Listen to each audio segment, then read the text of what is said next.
All right, what's going on, everybody? Appreciate you tuning in. We're back with another edition of the On the Ball podcast. Tonight, you already know how it goes. We're going to talk some NBA, we're going to talk some NFL. Got some picks at the end of the show, of course. Teaser, not the best week for either of us, but, another opportunity to bounce back. Yeah, so make sure that you get in the comments, let us know that you're here, you know, give us your opinion on everything we talk about, obviously. So yeah, just have some fun for a little bit. Before we get into everything, we got Brett Garda 3 here with me. How you doing tonight, Brett? I'm doing good. I'm doing good. We had the Packers with a pretty, we made a trade at the deadline, didn't add anybody, so it'll be interesting to see how it plays out.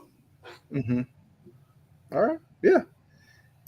I mean, look, it was an interesting day for the NFL. Like I said, we'll get into that, but we do have to start with the NBA because we are still early in the season, but I feel like there's a couple of trends that are interesting among some teams, and we're kind of do a either or bit of a segment for the NBA with a couple of teams, like I said, that have kind of surprised a little bit. So I'll throw this one out at you first. Get your thoughts. More troubling start: the Sixers at 1-5, or the Bucks 1-6.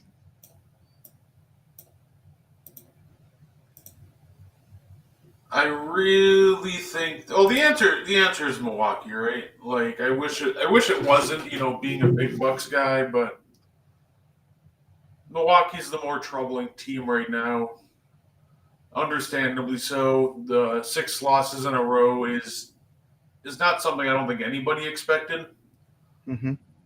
But you know, I think there's reason to be optimistic, which is a weird thing to say about Milwaukee right now. And I think the big thing for me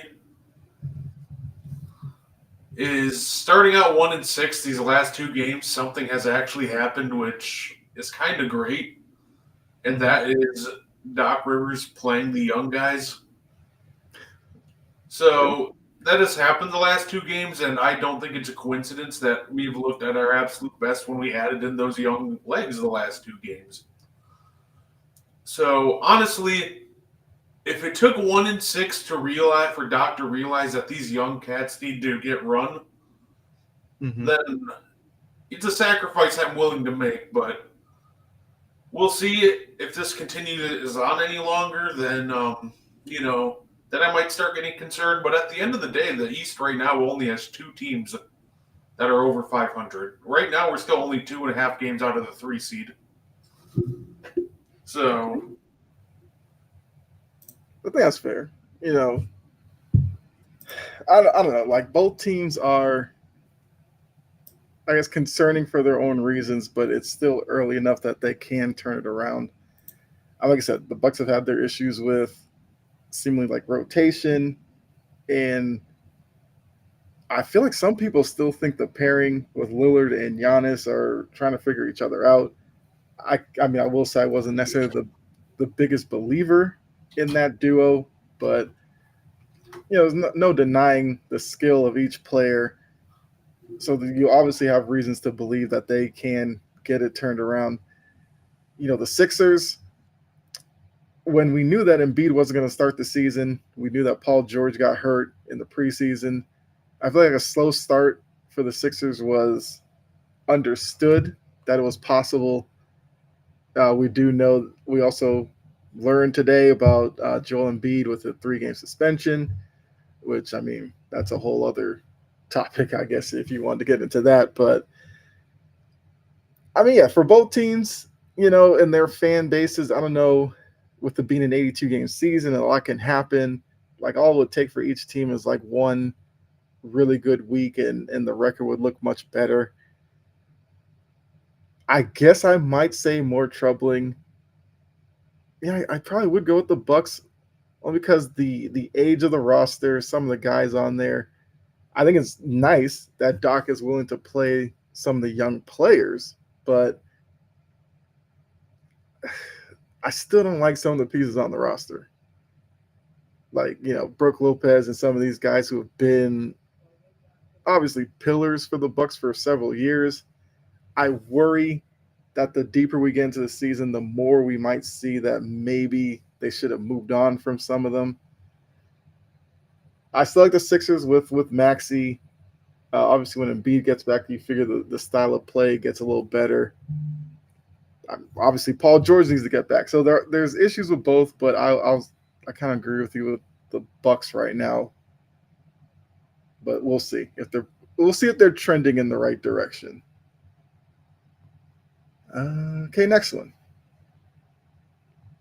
Bigger surprise: the Wolves or the Nuggets, as they are both 4-3. Both came into the season with a lot of expectations. The Wolves had a great season last year. I think a lot of people thought they were going to have a quick start. They had the trade in the offseason. The Nuggets, we know, have been contenders, but it seems like they're slipping a little bit each year. So, which 4-3 team are you surprised that they're in this position? I guess more surprised that they are.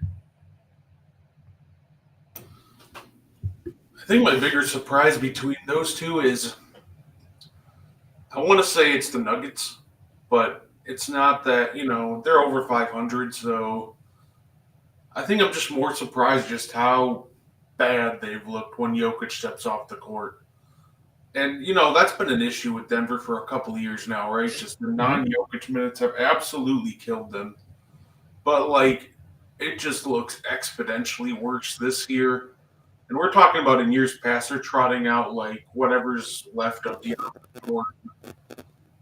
This year, they tried to replace him with Dario Saric. Russell Westbrook joined the team. But it really feels like that moving Christian Braun from the bench to the starting lineup to replace KCP, that's just nuked this bench, and it just hasn't looked great so far. We're only 7 games in. We got time. Mm-hmm. But I'm if I had to pick who's more concerning and surprising between the two, it's Denver for those non-Jokic bench minutes. Yeah, I mean, it is tough seeing Denver, and because I'm glad you brought up the Christian Braun being moved to the starting lineup. That's where it seems like the biggest issue has been with Denver each of the past couple of off seasons. An important piece from the bench has been stripped away, and in this case, Braun went from a really good bench unit to now being a starter, which now depletes the bench even more.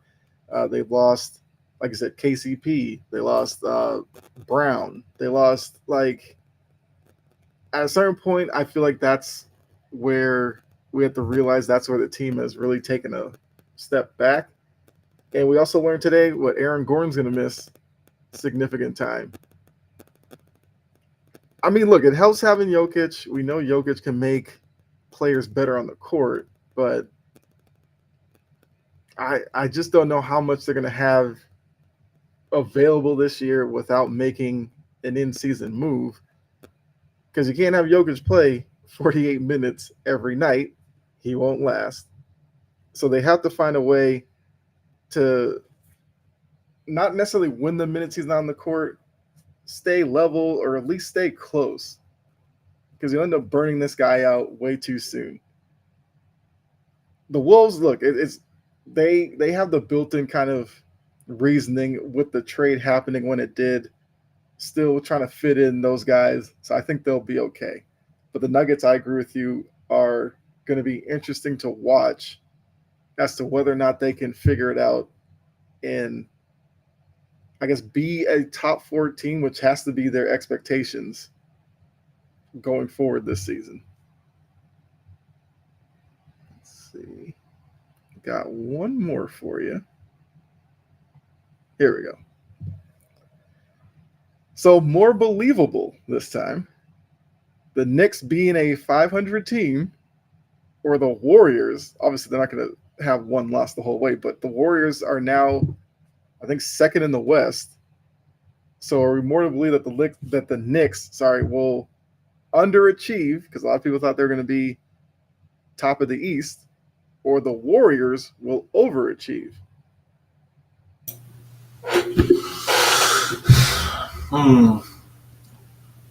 The Knicks being top of the East, the Warriors overachieve.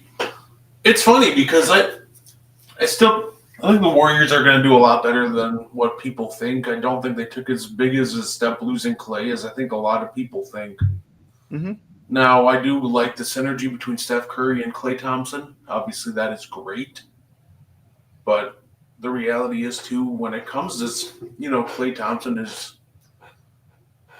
I think the new change of scenery does him great because, you kind of knew Klay Thompson's tendencies and habits, and everything in that Warriors offense was just kind of getting predictable. Mm-hmm. And I think that played a big part, Klay starting to look so rough last year because everybody kind of knew exactly where Klay was shooting from because the Warriors' offense has been relatively similar for years. So, but adding Buddy Hield, you replace Klay shooting, and it's not like Klay was a big plus on defense last year. So, I think with the emergence so far of Kuminga, if he can keep up what he's been doing recently, Wiggins steps up. I think we're looking at a Warriors team that's going to be much better than what people think. Okay. Now, when it comes to the Knicks, I don't think they're a 3-3 team. I think it just comes, synergy with them. I think that's the big thing with them, synergy. They got to just get more reps together, play together, and then throughout. Let's say give it a couple months, and I'm sure they'll click. But I believe the Warriors being better than what a lot of people thought they will be, and I don't believe that the Knicks are a 3-3 team. Okay, all right. This one's interesting. Like, obviously, I don't think the Knicks will necessarily be a 500 team, but a lot of people thought they were going to probably win the East. Maybe second in the East, and right now they are currently, and they're kind of mixed up in a large group of teams that are all around 500. Hold on a second, I literally just had it, but they are Eastern, second in the Atlantic. They're fourth in the East. They're tied with the Heat at 3-3. So I guess, will they be? Yeah, I figure they'll probably hit their stride at some point. I mean, they kind of have to. Look, Austin Rivers is telling us, Cat's the most talented big man in the league. Which, yeah, I feel like we need to kind of circle back to that one here in a little bit. Just on drugs, but yeah, microphones are way too cheap. But I agree with you. I think the Warriors and the demise of that team have been premature. Yes, they lose Klay Thompson. It's weird seeing Klay Thompson not with the Warriors, but you still have Steph Curry. You still have Draymond Green. And maybe by moving Klay Thompson out, it makes some of these other guys feel more empowered to be more aggressive and play a little better, as we've kind of seen so far in the season. So I don't know if they'll necessarily be, a top 2 or 3 seed in the West, but I do think that this is sustainable from the Warriors and that they could possibly be, contending for a top 6 spot. I would say probably more towards 5 or 6.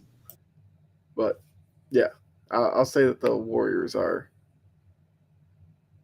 probably going to overachieve from where a lot of people thought. A lot of people were saying play in at best. I think they're a little bit better than that. But yeah, now that I did bring that up, I feel like we do need to touch on this Austin Rivers stuff. Because Austin Rivers on a podcast was talking about how he thinks Karl-Anthony Towns is the most talented big man. I believe the co-host on the show said, "What about Jokic?" Austin Rivers took the suggestion and stood on the hill and said, no, Karl Anthony Towns is more talented. And then he asked the other guy, tell me what Jokic does better than Karl Anthony Towns. So I guess we'll just leave this as a quick little open-ended discussion based off of that.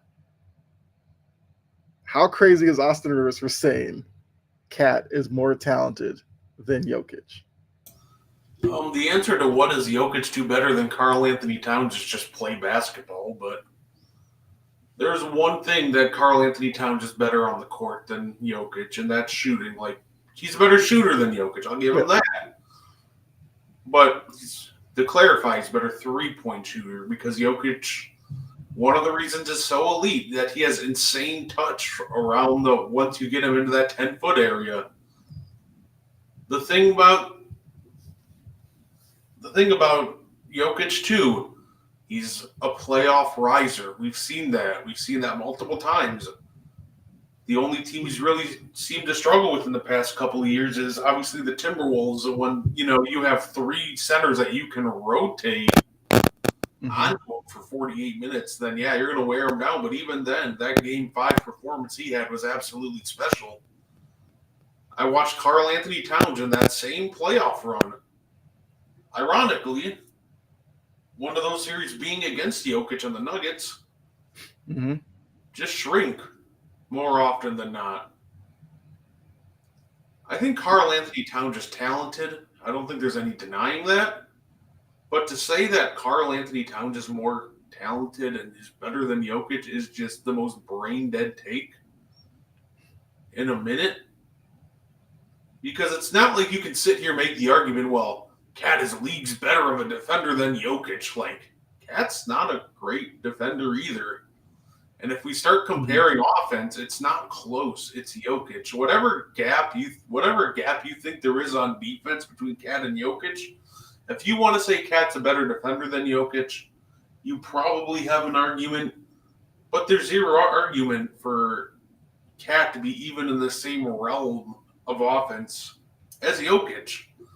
Like, it's absolutely egregious. It's not even close. Nikola Jokic is the better basketball player. Okay. I mean, look, I feel like there's some other big men who might be, I don't know, maybe deserving to even be someone in the topic. If you're going to bring Cat into the topic along with Jokic, like, does that not open the door for Embiid, AD, like some of these guys? So I guess we'll do that really quickly. Looking at the big men, you have Jokic, Cat, AD, Embiid, and you, I guess, are starting, benching, cutting, and I guess I would need a fourth one for the fourth person. I'm cutting. Yeah. So I guess we'll cut two, start, bench, cut two. If I can guarantee a healthy Embiid, I would go start Jokic, bench Embiid, and cut Cat. The funny part is, once we start talking about bigs in the league, like I can name 5 better than Cat. Obviously, we already talked Jokic, Embiid. Then you said Anthony Davis. If Anthony Davis is in the conversation, then I'm going to bring Giannis into the conversation. Okay. So Jokic, Embiid, AD, Giannis. I'm brain farting here. Who am I missing? You mentioned them. There were 4 that you just mentioned. Oh, I said Cat, Embiid, Jokic, AD. Oh, you only said 4. Okay. Yeah. And then you brought in Giannis. I can add Giannis, and you can make an argument that even someone like Domantas Sabonis is ahead of Cat. You can make an argument that Bam Adebayo is ahead of Cat. Like, I think Cat is talented, but there's a reason he's not talked about as one of the best in the league. He's not really ever in the conversation for top 5. Mm-hmm. He's like a tier below the top tier. He's in that tier with, I think, like Sabonis. Like a tier below that top tier. And that's a good spot to be in. But to try to sit there and say that he all of a sudden just became the best player in the league because why? Because he went to New York? Right. Like this conversation never happened. It doesn't happen in Minnesota, but now he's in New York. Oh, he's more talented than Jokic. Like, I mean, the only similarity they really share in their game is getting abused by the Boston Celtics in the fucking pick and roll. But besides that, no, there's no similarities. He's not even a top 5 big in the league. Miss me with that. Okay. Yeah. I guess that's a kind of what I was going to get to eventually. Like, is Cat even top 5? Because, like I said, there's a lot of hype behind him since he went to New York, and a lot of the hype just behind New York in general. I mean, yes, Cat as a 3-point shooter, sure, I'll take that. But defensively, I feel like Cat has his deficiencies. He has moments where he kind of loses attention. And even offensively, I feel like there's times he's not as aggressive on the boards. He doesn't necessarily post up in situations you kind of want him to. He kind of falls in love with the three.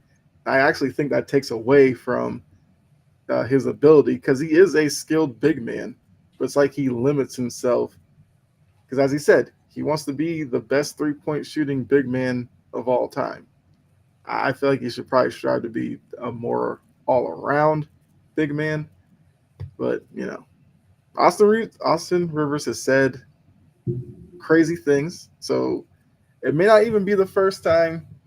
I mean, first time, but it may not. It definitely won't be the last time we probably bring up something that Austin Rivers has said. Because I don't know, between he and Perk, I mean, I don't know who's more out there with some of their takes. Because even Perk, I feel like the answer's Perk. yeah. Oh, Perk was asked, I think, by Steven Jackson, the whole rumor about him being like banned from the building on banner night by the Celtics because there's like some rumor like some Celtics player didn't want him there, and I think everybody's assuming it's Jaylen Brown because like out of the guys on there, Jaylen Brown is one to, I guess, act out on people saying stuff about the team. And Perk's reaction was he didn't give an F, almost making it seem like he didn't necessarily want to be there or be a part of it or something. Which I'm like, I think you're lying on that one, KP. But it's all good. I mean, look, those are, okay. Go ahead. No, that will never cease to entertain me. Like Perk thinks he deserves like to always be front and center with everything that the Celtics are doing, even though he's like constantly trashed them for years. And then I think, if I remember, I can't remember what he said, but I think he was taking shots at like Brian Scalabrine too. Mm-hmm. And I'm just like, dude, like, what do you do? Like, okay, but Scal, he's criticized the Celtics, but he's fair. And I think that's the key that Kendrick Perkins misses, right? Mm-hmm. You can criticize a team. You can criticize the Boston Celtics, for example. I've done it plenty. But, call me out if I'm wrong, but I've always been fair in my criticism. I never say anything egregious. It's normally just things that you watch on film, stats back it up. Okay, now I can make this point. Perk just says the most outlandish stuff for absolutely no reason besides he knows it'll draw, attention on Twitter and get himself paid with a good paycheck from Twitter. So, and then he wonders why the Celtics don't like him. Like, exactly. I don't know, man. Perk. Yeah, just keep it up, Perk. And then, like, when he does this stuff, I feel like this season he's gonna be like the biggest Knicks supporter, and keep wanting to tell us like how good the Knicks are. It's like, okay, you can calm down with a lot of that, but yeah, like anybody in the chat, like if there's anything NBA related you want to bring up, feel free to do so. Because we will switch to NFL here in a little bit, but didn't want to move on in case any of you guys wanted to bring up anything. I mean, we could talk about this. How about, I guess, the Cavs and the Thunder being the last two teams that are undefeated. And I I assume the Cavs would be the more surprising one of those two. But looking at those two teams on paper, which team do you think, if they met, like neutral site, something like that, is the better team? You have the star answer is the power on both Oklahoma. sides. You have okay, yeah. I mean, The, the answer is the Thunder, and what they have over the Cavs is just better balance. okay. Like they have better balance. They have the better superstar. I'm a big Donovan Mitchell fan. I just think SGA is better than Donovan Mitchell. Mhm. So they have the better number one option. I think where the Cavs really could gain an edge, maybe is Darius Garland is the second, is great, but the reality is that Thunder team would just give them absolute fits because you have a perimeter defense with SGA, Lou Dort, which at any point you want, you can rotate Alex Caruso in there. Now we start looking at like the forward. We got, Jalen Williams, Chet. He's out right now. Isaiah Hartenstein, Cason Wallace. They just have a ton of guys that play both sides of the ball at an insane level. Like I'm watching, try to figure out why. I think the Thunder played the Hawks recently, and I'm watching, Trae Young just struggle mightily because there's just nobody that he can attack. And then Cason Wallace comes into the game, and Trae thinks he can attack him, and then Cason Wallace just straight up rips him on the first play. So overall, I like the Cavs. I like what they're doing, but I just think the Thunder are just the better team than the two. That two-way balance that they have right now is insane. Yeah, I mean, I would agree. I think the Thunder are just much deeper. There's a reason why I believe that they will probably come out of the West this year. The Cavs, I like some of the pieces on there. I'm still weary of a team that's led by Donovan Mitchell, whether or not they can, win big in the playoffs. But they do have Mobley, they have Garland, they have guys there. It's funny you brought up the Hawks because I just watched the Hawks the other day when they faced the Celtics. They got blown out. They lost by 30, but I don't know because Trae Young is a star in Atlanta, and I know in our like network chat there was like this rumor being thrown out there about the Lakers pursuing Trae Young. Am I crazy to think that why are people so obsessed with Trae Young? Like, am I missing something? Maybe I'm just a Trae Young hater, but I'm seeing an undersized guard who shot selection I think is an issue because sure he can hit from the logo, but I feel like he takes way too many deep threes than he probably needs to. I worry about him against legit defensive teams like the Celtics bottled him up. I've seen the Heat bottle him up in the playoffs. Like really good defensive teams, he struggles against. Defensively, he's maybe the worst liability in the league. I mean, Luka would raise his hand as like I'm in that discussion as well, but like I don't get the obsession with Trae Young at all. I mean, tell me where I'm wrong here. I understand the talent of Trae Young. Trae Young is, if you're going to, like on the offensive side of the ball, if you're picking players to build an offense around, Trae Young would actually come up on that list a lot sooner than you'd think. Like, he's a very talented offensive player. He's insane in the pick and roll because he can pop. He has a great floater. He has a great touch on his lobs.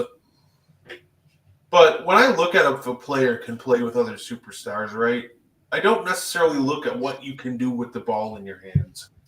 I'm glad that Trae Young is good with the ball in his hands, but And I think one of the values of trying to trade for a Trae Young if you're the Lakers is if you're worried about the non-LeBron minutes and AD minutes, then Trae Young can kind of bridge that gap, and you can always have a superstar, like a star player out there. Mm-hmm.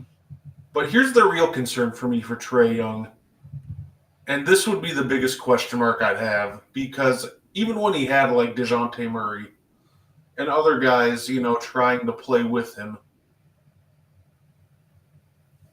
I'm sure you've seen it too, Kyle. How well did Trae Young move off the ball? He didn't. He was disinterested. He doesn't move if he doesn't have the ball, and that's really what the concerning part to me is. I think if he was willing to move more and just kind of like a la Steph Curry, in a sense, Trae Young could be a great addition to a lot of teams and just break a lot of defenses. But the current version of Trae Young, I'm not too sold on, unless he really buys into the idea of playing team basketball, of just being willing to just move around more, run around screens, and just overall put more pressure on the defense. Because I've watched enough Hawks games that when the ball's not in his hands, it's not like he's and granted, this could not be, maybe it's not on Trae Young. Maybe Quinn Snyder doesn't just draw anything up when he's off the ball. But so my big concern with Trae is actually more so what he's doing when he doesn't have the ball, and obviously defense. So it would be a major risk. It would be a major dice roll because Trae Young has never played in a system where he doesn't have the ball in his hands all the time, which LeBron would take the ball out quite a bit. Mm-hmm. But I see the vision, but that leads to the other issue of you have to nuke your entire team's depth in order to really get to Trae Young's salary. Mm-hmm. So I don't like it for the Lakers because they don't have a nice contract to really match up and get him. I think they just have to give up too much to get him. Yeah. Yeah. I mean, look, I feel like Trae Young would put up 30 or something on a team like the Hawks that have no business contending or being in the conversation.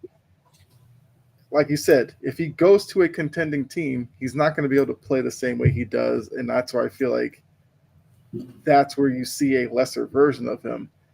And even with him scoring 30 on nights with the Hawks, he still is like a net negative when you factor in defensively. Like I said, watch that game, Celtics Hawks, and I know the Celtics are a really good team, and the Hawks aren't there yet, or aren't there at all. But we were seeing, them switching like Derek White on him and just going to town on him. Or even when he was off the ball defensively, he would be like in his own zone, covering space and just leaving guys open on the perimeter. And I'm like, and if he has a night like he did that night where he only scored 2 points, it's like he's downright unplayable if he's not going to be, I guess, just paying it. He's not going to be attentive defensively, and then offensively, he's not hitting buckets. Like, he's one of those guys that you just can't have him out on the floor too much. So yeah, I don't know the Lakers' obsession with it, especially thinking that if I'm the Hawks and if I'm really looking to move Trae Young, it would be young pieces. If you're the Lakers, the young pieces that you have that I guess the Hawks would want would be like a Dalton Connect. If you're the Lakers, are you trading him for the illusion of Trae Young being some missing piece for you? Are you, bringing in Young if it's going to cost you an Austin Reeves or something like that? I think it's crazy. And that also depends on the rumor being somewhat true, but I think it'd be crazy for the Lakers to do that. From the Hawks, yeah, I'd tell Trae Young, don't even pack. We'll send you to the airport. You can go. If it means that, like Jalen Johnson and Reese Shea, I got to say, first time actually watching him, got some talent. I'm not going to lie. He's very athletic. He finished around the rim kind of a lot better than I thought. And I feel like with him, Johnson, you kind of have something. They both have kind of the same body type, but I I I see some reasons to be a little optimistic as a Hawks fan. A little. And a Kongu, I gotta give a Kongu some credit as well. I still hate that Capella is still on the team because I feel like you got to get Capella out of there to get more from a Kongu, but he's a guy. Rim protection, he battles on the boards. Like between those three, you're starting to build something. And I think getting rid of Trey Young will just speed up the rebuild so much faster. But Risa Shea impressed me for the first time seeing him uh, play this season. And the funny part too is the depth around LeBron and AD has actually been really killing it. The Mm-hmm. most one of my favorite like stats from the start of this year so far, outside of Nurkic somehow having like 9 assists to 19 turnovers in limited minutes, but the Los Angeles Lakers are actually 11 points better with both LeBron James and Anthony Davis off the court right now. It is the funniest thing ever. And do I think that holds? Absolutely not. That will regress Right, at right. some point. But I think it's really just an indictment on how well coached this team is with JJ Redick. He is being able to work with the depth given. And I just genuinely think that if you take all that depth away and just replace him with Trey Young, which the Hawks are 5 points worse with him on the court, I just don't think it goes very well Mm-hmm. for the Lakers. So I think they should keep their depth, either that or if you want to consolidate some of it to like a cheaper target, go for it. But I think Trey Young just is not the move for the Lakers. No. All right. I feel like we can move into some NFL now. Obviously, we'll have some more NBA talk next week for sure. And also be on the lookout. We probably will be doing another NBA watch along as well in the next coming weeks because we had fun doing the first one. So we'll definitely get back to that. But now looking at the NFL, where today was a big day in the NFL, you had the trade deadline. I feel like out of the major sports, the NFL trade deadline is the one where it's like you never really know. Sometimes they come and go, and nothing really happens. But I feel like today there was a little bit that happened that I feel like was definitely noteworthy and is worth obviously discussing. Now, I guess some teams made some moves before, like we know Hopkins to the Chiefs and everything like that. We saw Hopkins last night. Yeah. But let's start with the Steelers. The Steelers today, they made a deal with the Jets to get Mike Williams, which now they will pair Mike Williams with George Pickens.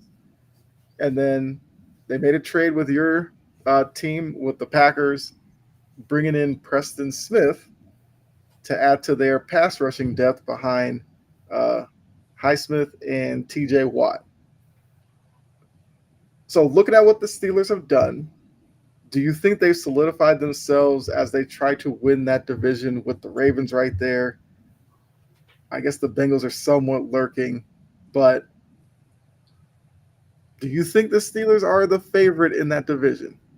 Thinking about what that offense can now be with Mike Williams across from Pickens and Preston Smith adding to a group that's already really good at rushing the quarterback. Like, what do you make of their day? And would you put them as the favorites in that division? I thought the Steelers had a great day. I love, obviously getting Mike Williams. We haven't really seen much of him since, the interception and Aaron Rodgers went after him in the presser. That was just the end of that, and we knew it.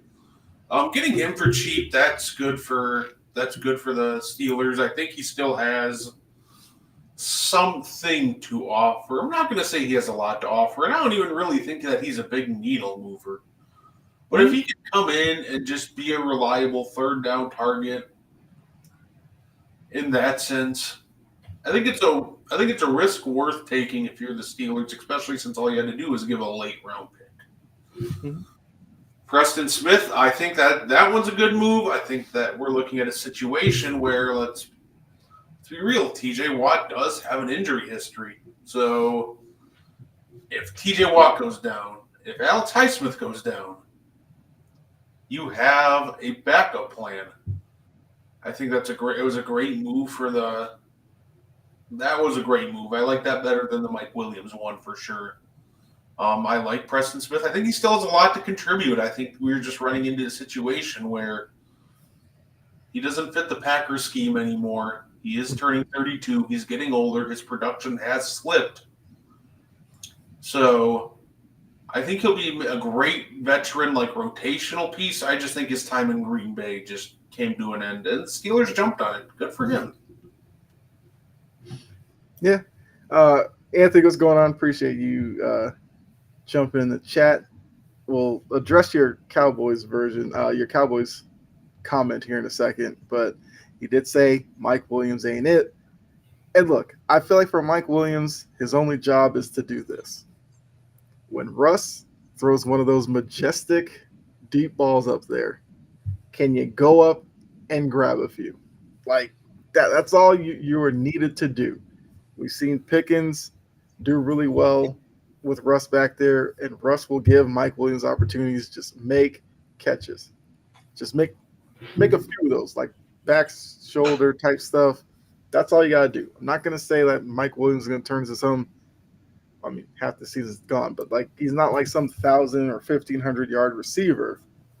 But I feel like there's still some ability there, and I feel like the Steelers have been trying to find a wide receiver across from Pickens to take some of the attention off of him. And if Mike Williams doesn't get single coverage and all that, he's got to win a few of those battles a game. I feel like that's all they're going to ask him to do. But Anthony does bring up, as we are talking NFL trade deadline. So those of you watching, do you like Anthony? And give us a comment on maybe a team, or how did your team do? If you like their move, put that in the chat as well. Question: Cowboys didn't make moves. I'm glad, as Anthony is a Commanders fan, just to let you guys know. What's Dak's cap hit next year added on what Micah Parsons wants? So do you know Dak's actual number? I think isn't it around like 40 million his cap hit next year? So his base salary is $47 million. The actual cap hit is a lot more than that. Oh, okay. Yeah. Do you want to play a game called Guess the Cap Hit? Yeah. Let's see. Considering that he was trying to get he did get a new deal, right? Mm-hmm. I keep forgetting he did it like right before the season. So I'm gonna say his cap hit's probably some crazy number. Let's say 75 million. Hilariously enough, that is too low. Oh. Next year's cap hit for Dak Prescott, $89 million with a dead cap of $151 million. That's brutal. Like, they put, it seems like the way they structured it is, pretty much all of his cap is going to hit next year, which I'm sure they'll restructure it and add void if they want to do, but because it goes from this year is a 43 cap hit, then it jumps to 89, and then it drops to 68, 62. So it's like a declining scale, and then get out of it the year after that for 34. So, but next year, cap hit $89 million. Right. So there's probably like 100% guarantee that gets reworked in the offseason. I mean, there's no way they're gonna have that on the books next year.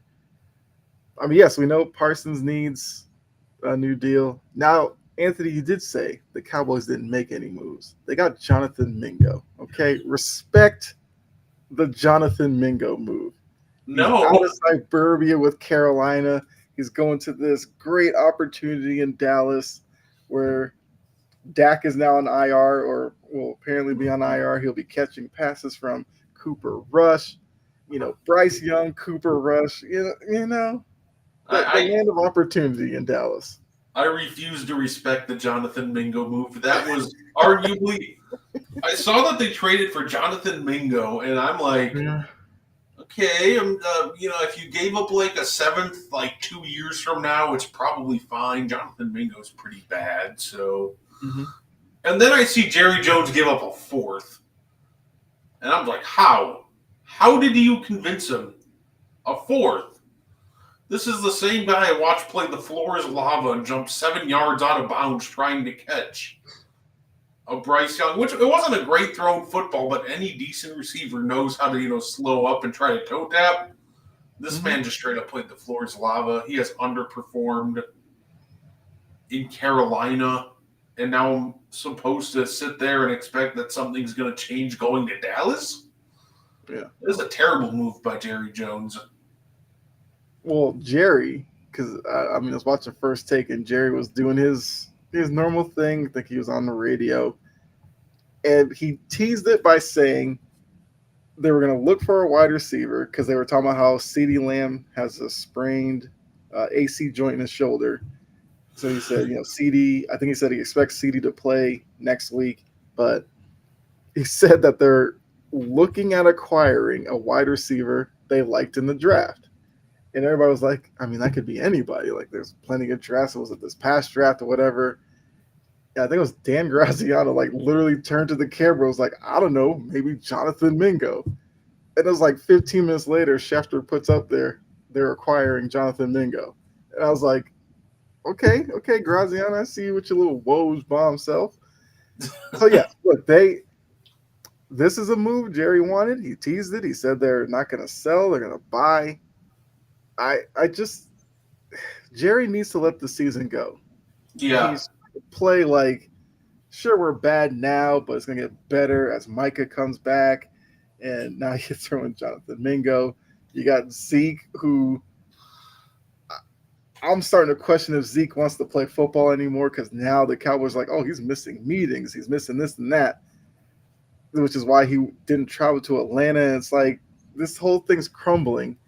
And like they're just sitting there just letting it go. And I don't get it. I have no idea what they're doing. And it's Jerry. The offseason, puzzling, and now this trade deadline, even more puzzling. He thinks that Micah Parsons comes back and fixes half the problems, but half these problems were happening when Micah Parsons was, playing. Mm-hmm. I think the reality is this season's just lost. I think what they need to do is regroup, and next year or next offseason, you got to fortify that middle of the pack, that middle of the line. Mm-hmm. You have to get Mozzie Smith out of there. He just genuinely just is the worst, relevant D tackle in the league. Mm-hmm. And by relevant, I mean, if you look at every D tackle that plays on legitimate teams that have playoff aspirations, he stinks. He's awful. And I think that's the problem. It's just teams can just bully the middle of the line and just completely overwhelm that line. And I think Micah Parsons is, a great talent, but he's only one guy. If I can just double Micah Parsons out of the play, then guess what? I'm going to do that. Make somebody else on the line beat you in the run game, especially, and just nobody's stepping up. Yeah. Also, with Dak likely going on IR, this is a tough question to ask. If you were the Cowboys, would you start Cooper Rush or throw Trey Lance out there, or a combination of the two where, Lance comes in for a select package or something like that? I would throw Trey Lance out there. You already know what you have in Cooper Rush, which is next to nothing in terms of NFL players, which actually just straight up might be nothing. You might as well throw Trey Lance out there, let him get some NFL action, and see if there's actually anything there. I think that maybe you can turn Trey Lance into a solid, maybe backup quarterback. And I think that's what the rest of the season should be trying to figure out.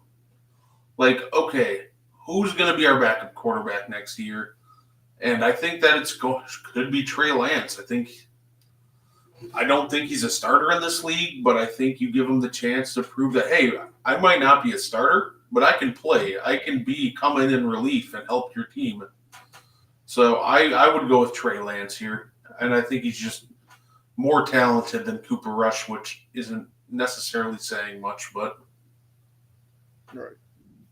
'Cause I mean, look, they traded for him for some reason. Well, they brought him in for a reason. Once again, the season's not going anywhere. Maybe he goes up there, he gives you some excitement, he makes some plays, and now you know going forward what kind of quarterback he is.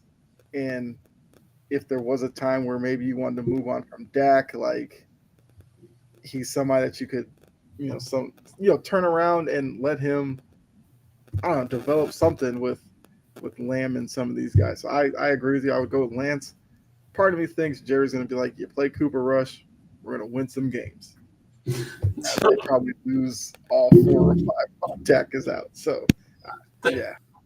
The Cowboys don't have a 4th round pick for this year and next year because they gave it all up for Jonathan Mingo and Trey Lance. That is the most hilarious misuse of assets I may have just came to my mind today. Yeah. Hey. There's still value to be had in the 4th round. But no, I need my backup quarterback and my wide receiver 4 when everybody's healthy.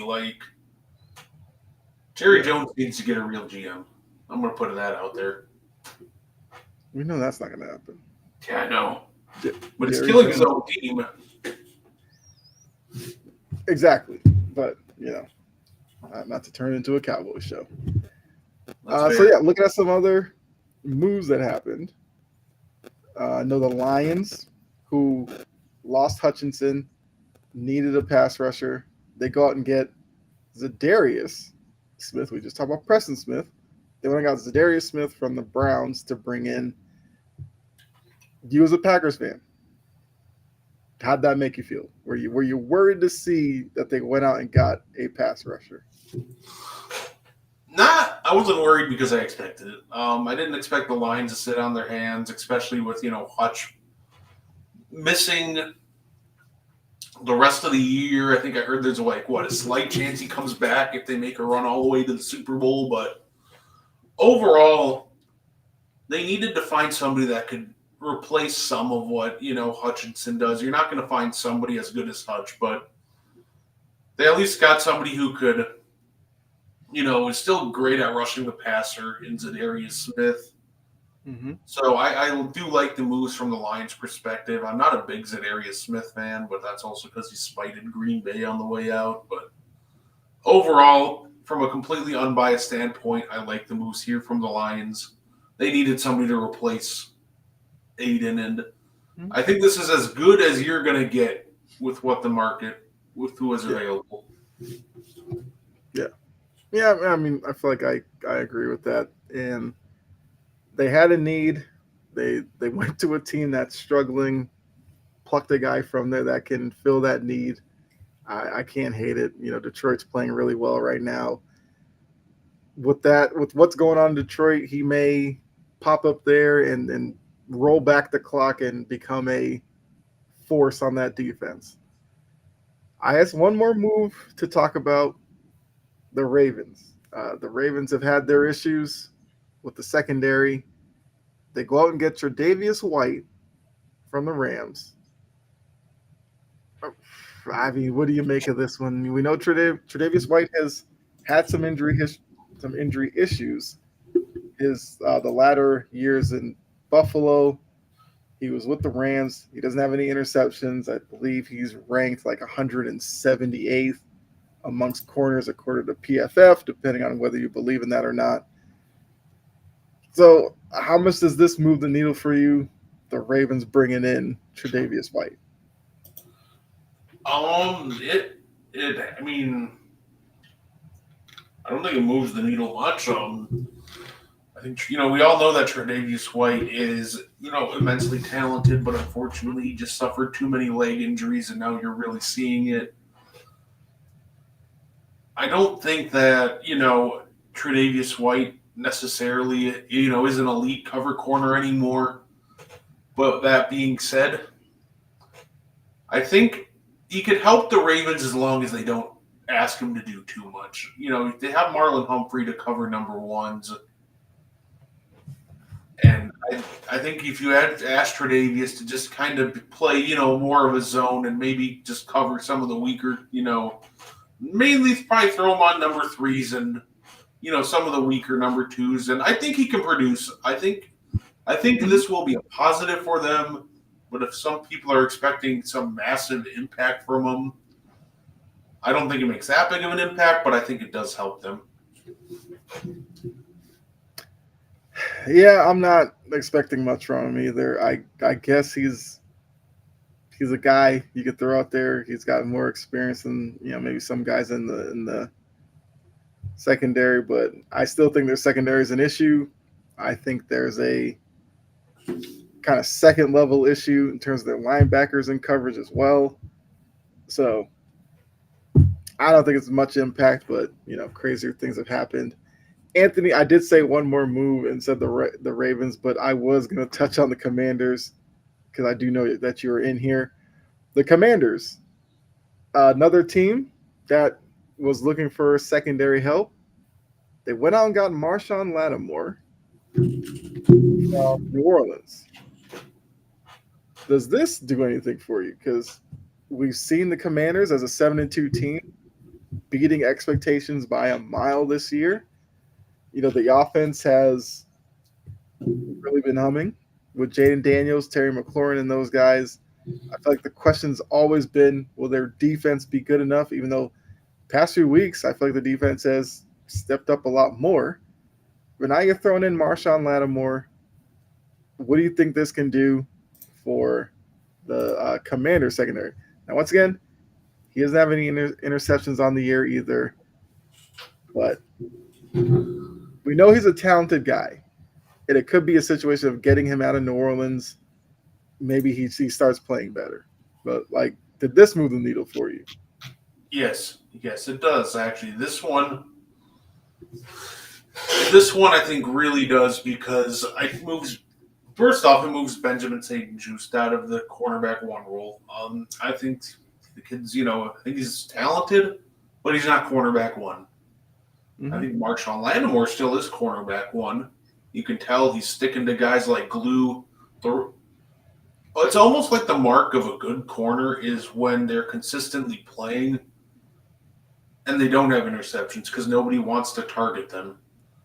That's the case with Marshawn Lattimore. He's just still so talented that nobody wants to throw his direction. Mm-hmm. I think you add him to cornerback one and move Benjamin to, corner two. I think that just helps them a ton. That just instantly improves their defense. It improves their secondary by a lot. So this, to me, was a great move. It showed that they don't want to be just a feel-good story. They want to be contenders. Yeah. For the Saints, they got a great haul out of it, which, to be fair, you needed to give them a great haul to consider them to move Lattimore, as they will eat a $31 million dead cap hit for him next year, but be completely off the books after that. Yeah. Overall, though, love this move from the Commanders. I think it moves a lot, moves the corners now to more natural roles. Lattimore becomes cornerback one, and it just became a lot tougher to pass in Washington. Yeah, and once again, looking at PFF, if you believe in that, he scores above average in terms of overall grade and coverage grade. So, yeah, if you're Washington, if you're Anthony and other Commanders fans, you should be celebrating this move. And now you can go ahead and try to tackle the rest of the schedule as you do lead that division. It does look like Philly's starting to turn it around a little bit.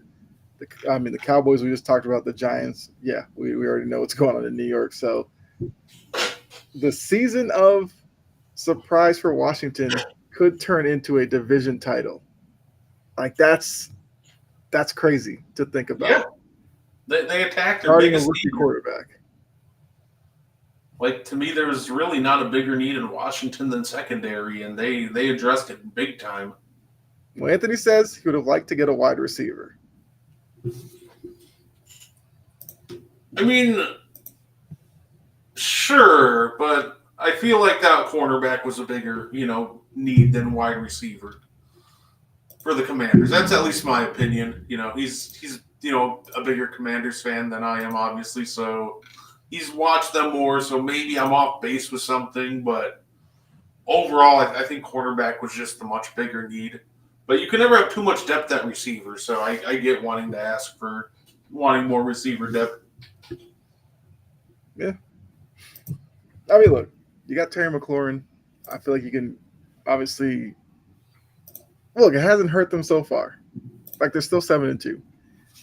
I understand what you're saying, Anthony, but still have reasons to be optimistic going forward.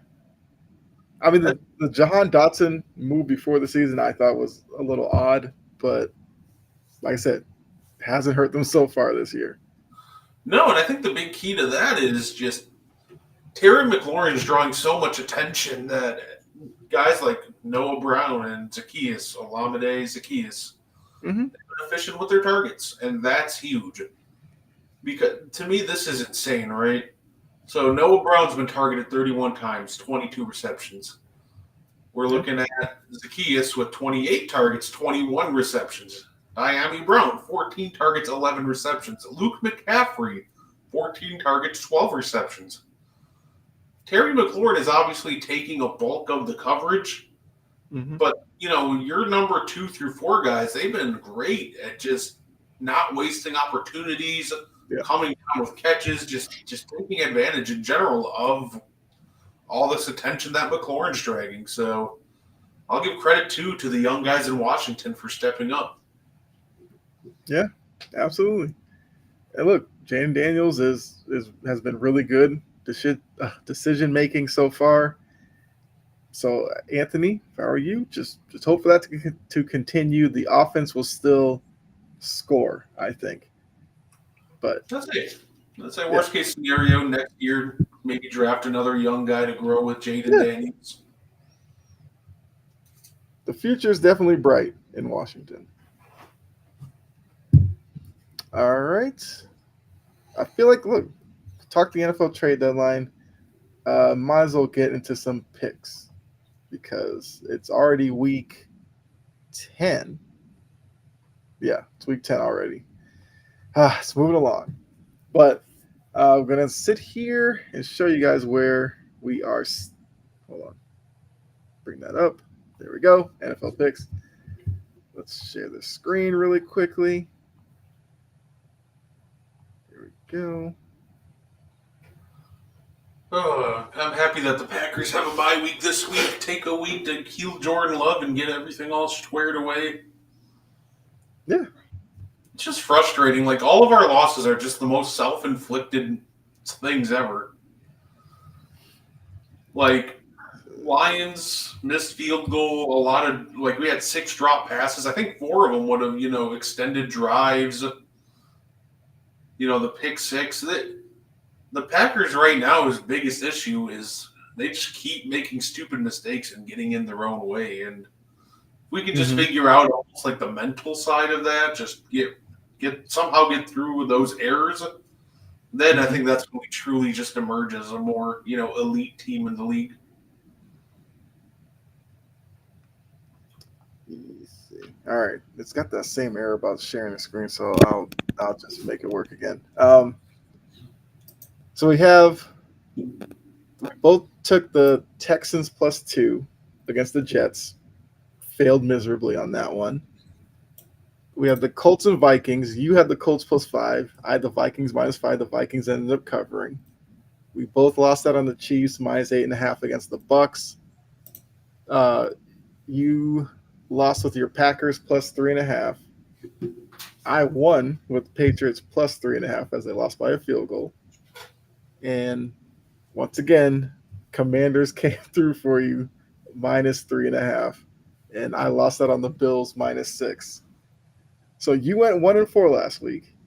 Your record is 20, 19-2, I went 2-3. I'm 24, 23, and 1. So it definitely seems like we're in for a bounce back week. Hopefully. So we'll get our picks started with Thursday Night Football. Look, some Thursday nights this year have been really good. Got to give the NFL a lot of credit. But this one may be the best of them yet, as we will have the Bengals travel to Baltimore to face the Ravens on Thursday Night Football. And the Ravens are a 6-point home favorite. Who do you have in this one? The Ravens are. If you want to answer Anthony's question before you get into it, because he wants to know who's better, Brian Thomas Jr. Okay. Do we think Brian Thomas Jr. is better than Marvin Harrison Jr.? I think so. It's tough to answer that one, right? I think individually they're very close. I think they're a lot closer than what the stats say. Mm-hmm. Because, okay, if I'm talking about Marvin Harrison Jr., he's been great. I think, obviously, the big difference right now in their game is Brian Thomas has been a lot more efficient. He's been better this year out of 52 targets, he's hauled in 35 balls. Marvin Harrison, 54 targets, he's hauled in 28. But obviously, stats don't tell you everything. And I think a big thing to take into consideration also is the talent around them. Mm-hmm. If I go through the wide receivers 2 on 3 in each team, if I ask you who's better between Christian Kirk and Michael Wilson, the answer, is Christian Kirk. Mm-hmm. And I think that's also big, too. Like, I think in general, the Jaguars have a better talent and ecosystem around Brian Thomas Jr. to support him. And while they both have flaws, I think Trevor Lawrence is just a better quarterback or more accurate than Kyler Murray. In the year 2024, yeah, Brian Thomas Jr. is better than Marvin Harrison Jr., but I think going forward, it'll be tough to predict. But if I had to take a guess, I think that holds. I think Brian Thomas just ends up being a better receiver than Marvin Harrison Jr. And I think it all will come down to, I think straight up Brian Thomas Jr. is playing with a better quarterback now. And unless if the Cardinals change that, I think it just remains that way for a while. Yeah, I feel like if you're looking at 2024, you have to go with Brian Thomas. He seems like the more consistent wide receiver. And some of the issues with Marvin Harrison have been probably with Kyler Murray and his ability to get him the ball in certain spots. Also, there's been sometimes I've seen, the Cardinals play where Marvin Harrison doesn't necessarily get touches early and he kind of starts coasting on the field, which I feel like is something that he will probably learn. At least he should, as he, gets more involved in the offense and becomes obviously a vet in the league, because that's one thing you don't want to be attached to you, is that if you're not getting the ball, your effort isn't there, because then, because that's not a good look for a wide receiver as talented as Marvin Harrison is. So I agree. 2024, I go with Brian Thomas. I feel like Harrison should be better. And I think Kyler's been playing well this year. At least when he's had some spots where he's been not so good, but I think it's been a bit of a bounce back year for Kyler Murray. And also with the Cardinals, it seems like Kyler has such a connection with McBride, the tight end, that I feel like he looks to McBride first. And not a bad target to have. Like, McBride's having a good year as well. So I think Thomas is getting more opportunities. But I do think Harrison, probably 3-4 years from now, will probably be the better guy. All right. So back to the picks. So once again, the screen share is not working. So it's just me reading out. So we got, like I said, Bengals traveling to Baltimore, face the Ravens. Ravens are a 6-point favorite. Who do you have? Give me Baltimore. I'll take Baltimore to cover. I think that they've overall been the better football team. Obviously, Joe Burrow's coming off a great performance, but I don't know if it'll be enough, Mm-hmm. and I don't think it will be. Okay. I mean, look, last time they played, it was a really good game, a game that you could maybe argue the Bengals probably should have won. We know that Lamar is dealing with like back, knee. I think he didn't practice again today, but it's probably obviously will play. I don't know. I think I'm gonna take the Bengals in the 6. I feel like it's a game that the offense from the Bengals will probably keep it close. Yes, they brought in Tre'Davious White, but I still have questions about their secondary. And like I said, the second level, teams have been attacking Roquan Smith in the passing game as well. He struggled with a lot of matchups. I think that continues on Thursday, and I think the Bengals keep it closer. So I'll take the Bengals and the 6. Next, we got Sunday Night Football. This one, I guess before the season, probably looked a little better than now. We have the Lions heading to Houston to face the Texans. The Texans have been up and down this year. A lot of people say that they might be a little bit worse than their record is because they haven't really put together a full game. And the Lions are arguably the best team in the league. The Lions are a 3.5-point favorite on the road in Houston. So who do you have in this matchup? Lions, and you nailed my reasoning for it. The Texans tend to play incomplete games, and when you're going against a team like Detroit, you got to play a complete game. Otherwise, It's not going to go well for you. So I'm going to go with Detroit. All right. So Lions and the 3.5. I agree with you. I'm going to take the Lions as well. I mean, it's going to be fun to watch, I guess, Will Anderson, trying to get after Jared Goff. The same way I guess we'll see Zadarius Smith, first game with the Lions, trying to get at C.J. Stroud. But yeah, I just think the Lions are the better team. Jared Goff has been really efficient. He doesn't play too far outside of his abilities. They're just playing much better right now. I think they continue it and get the win and obviously cover the 3.5. Now Monday night, as good as Thursday night is, as good as Sunday night could be, Monday night, I don't know how you're going to feel about this one, but we have the Dolphins heading to LA to face the Rams. The Rams are a 2.5-point favorite. We know the issues with the Dolphins this season. The Tua injury, Tua's come back. They're still not necessarily playing all that well.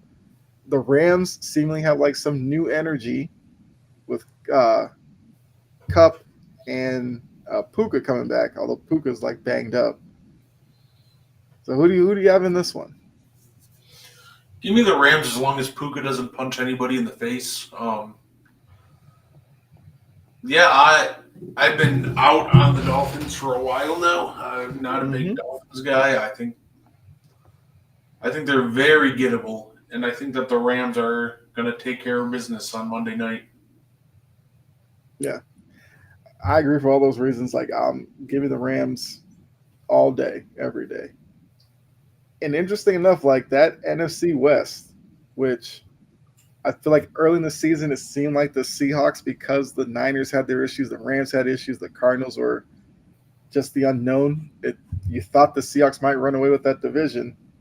If you look at it now, the Cardinals lead the division 5-4. The Rams and Niners are both 4-4, and the Seahawks are now last in that division at 4-5. So this is a game that if the Rams can win it, they could find themselves atop the division by Monday or by Tuesday, I should say. So interesting matchup there. All right, now for the rest of the week. Once again, screen share would make this a lot easier, but those of you watching and listening, bear with me, and let me know you guys' picks in the comments. These are all off of ESPN. They use the ESPN Bet, so that's what I'm using for the lines here. So I will tell you the teams that are on a bye. You have the 2-7 Browns and the 2-7 Raiders are on a bye. The 4-5 Seahawks are on a bye, and your 6-3 Packers are on a bye this week. So other matchups we have: the New York Football Giants are traveling to Carolina. Game of the week. Giants are a 5.5-point favorite on the road there. We have Patriots traveling to Soldier Field, or whatever they call it now. I'm assuming it's still Soldier Field. I don't know. But traveling to Chicago, facing off against the Bears.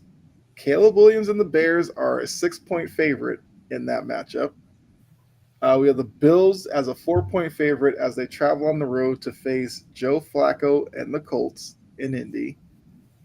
The Bo Nix-led Broncos will take their shot at the Kansas City Chiefs to try to give them their first loss up in Arrowhead, with the Chiefs as an 8-point favorite in that one. The Falcons are a 3.5-point favorite against the hated rival Saints. Down in New Orleans, you have the 49ers as a 5.5-point favorite going up against Baker and the Bucks in Tampa Bay. Now, this one might actually be game of the week. We'll see if either one of us pick it or not. Russ and the Steelers travel to Anthony's Commanders in Washington. The Commanders are a 3-point favorite in that matchup. We have the Vikings as a 4-point favorite traveling down to Jacksonville to face Trevor Lawrence and the Jags. Jory, I don't know if she's here in the chat. Her Titans are heading out to LA to face Harbaugh and the Chargers. The Chargers are an 8-point favorite in that one.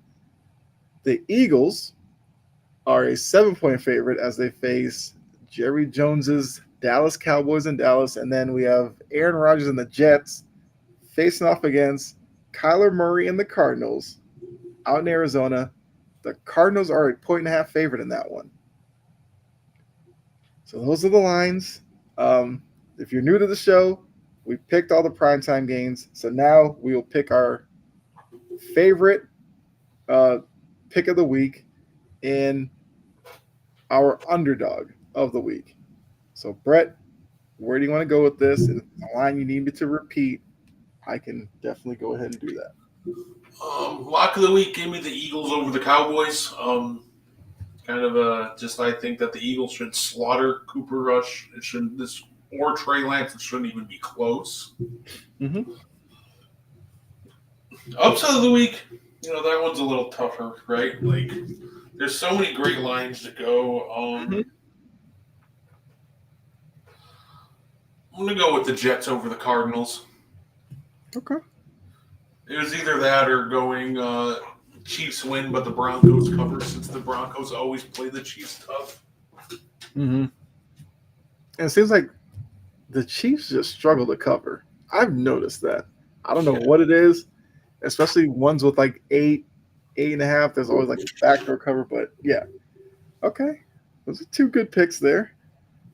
All right, so for me, I think I'll take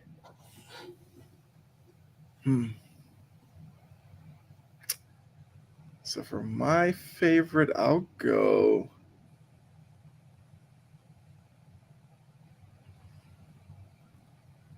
I'll go Bills -4 over the Colts. Because why not? I mean, I do think the Colts, playing at home, playing with Joe Flacco, they are a better team than with Anthony Richardson.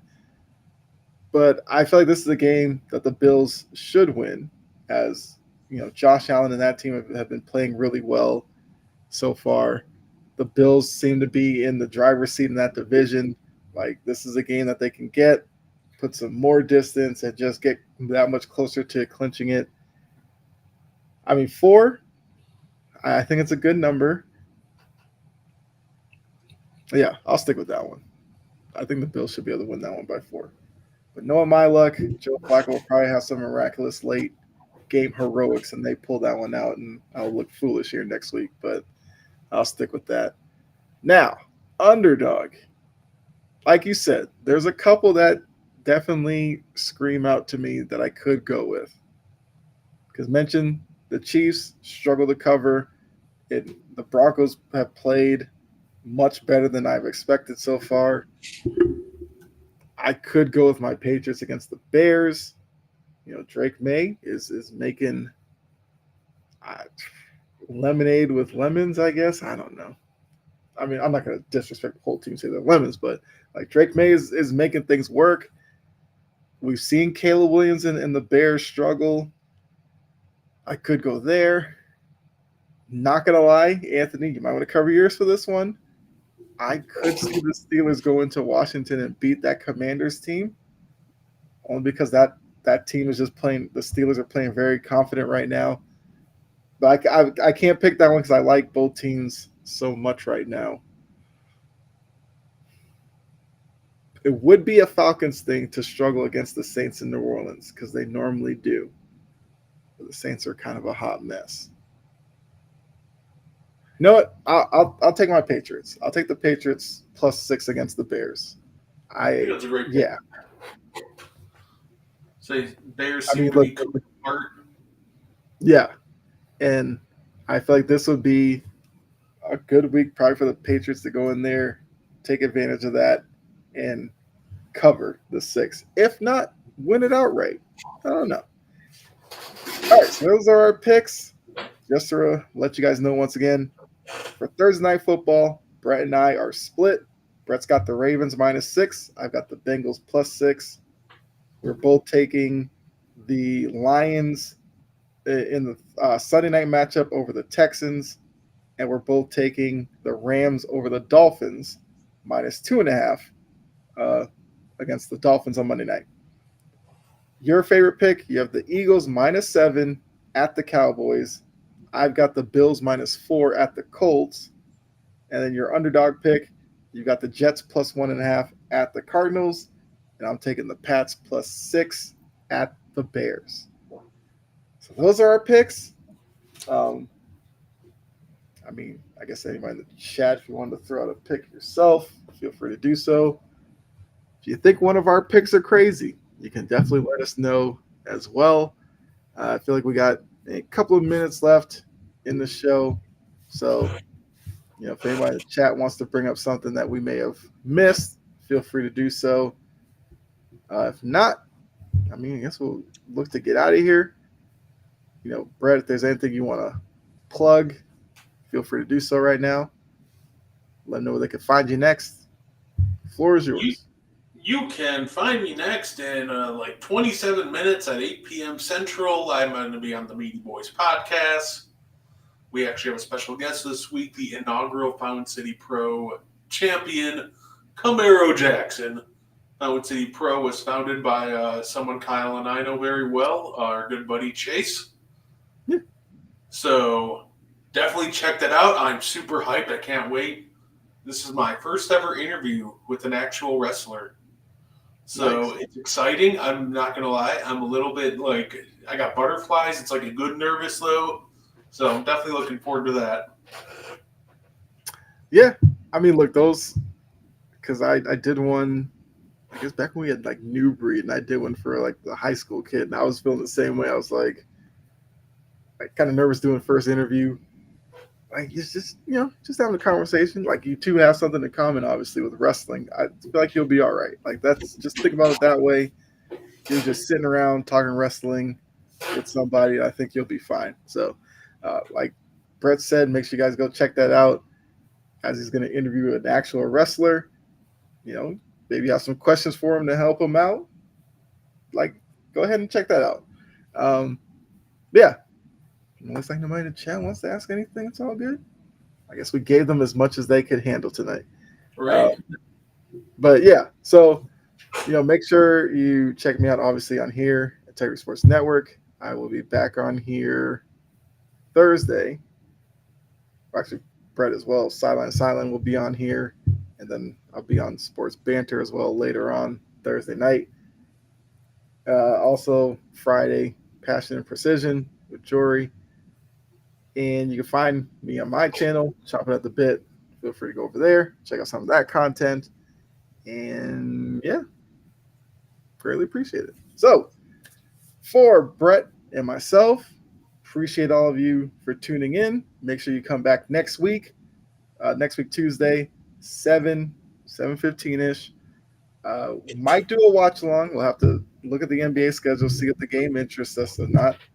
I mean, actually, could look at that really quickly right now to see if we'll do a watch along or not. Schedule. Let's see. Next Tuesday. Sorry. That actually might be a good one to do a watch along for, because it was just reported that it seems like Joel Embiid's going to make his debut next Tuesday against the Knicks. Knicks Sixers, we will be doing a watch along for that one. I agree. I actually want to see that one and see the Knicks. I feel like I haven't watched the Knicks since the Celtics game opening night, and Sixers I've seen in spurts. So yeah, we will be doing a Knicks at Knicks at Sixers watch along next week, but we'll still do the NFL stuff before, and then during the game, obviously you guys can throw some NBA stuff at us while we're talking about the game. So make sure you come back for that. But yeah, so check out Brett in a few minutes on Meaty Boys, and make sure you're back here next week for Knicks at Sixers. So for Brett and myself, we'll be out of here. Hopefully Dylan could be on next week. We'll see.